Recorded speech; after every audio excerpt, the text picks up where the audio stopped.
Hi everyone, and welcome to this video where I'll show you how to add a vertical line to show today's dates in a Gantt chart. In our example, we have a Gantt chart which shows our progress towards achieving certain tasks. If you want to create a Gantt chart like this one, then check out the video in the description below. What we want to do is have a line showing today's dates so that we know where in the project plan we currently are. To get started, we need to fill in this table here, which contains a y-axis heading and a heading for today's dates, where today's date represents the x-axis. The rationale for this is as follows. To create our vertical line, we'll need to use a scatter chart, and in order to create one, we need to tell Excel what the x and y coordinates will be. For now, let's fill this table in with today's dates, which we'll assume to be the 26th of June 2021. And for the y-axis, we'll type 0 and 9 as the coordinates. I'll explain why we're doing this later on. What we want to do now is add another series which will represent today's dates.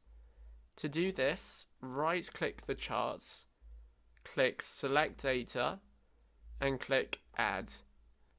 For the series name, we can use Today, and for the series values, we can leave these blank for now.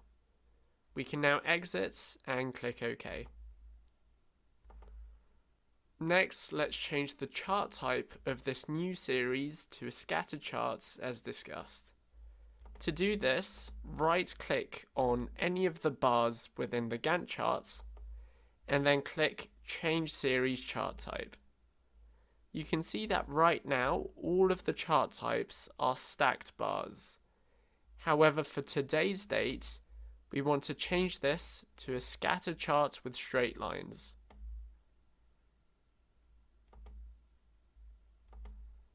Now that we've changed the formats, let's once again right-click the charts and click Select Data and edit the values.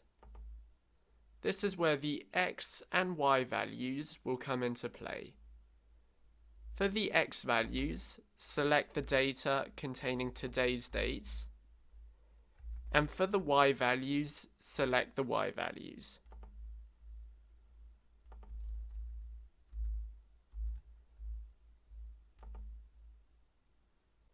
And there we go, we now have a vertical line corresponding to today's dates.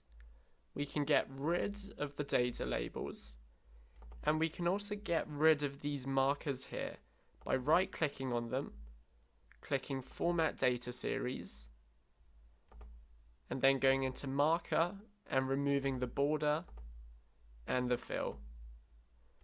We can also change the style of the line if we want.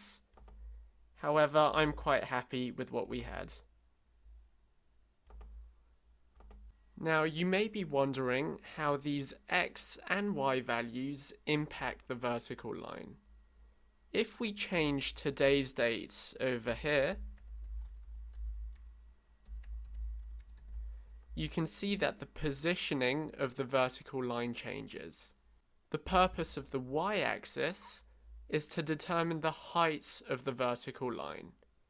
In other words, we firstly use 0 as we want the line to begin at the bottom of the Gantt chart. We've then used 9 because this is the maximum point of the Gantt chart. To elaborate, we have a total of 10 tasks.